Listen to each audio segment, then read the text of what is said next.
I was going to do this morning.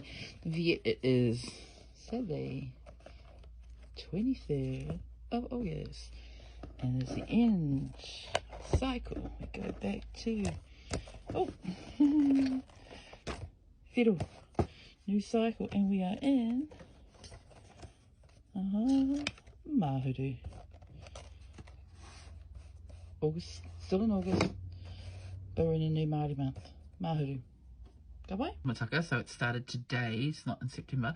And if you haven't been on the site for a while, go. It has just got so much cool stuff. Like, to be honest, I didn't realise there was so much new stuff on it. And to be honest, I also used to be a bit intimidated come Mahuru Māori because I thought it was always just for fluent speakers, but it's got so many, whatever level you are at, there is things that you can do and just tons of resources.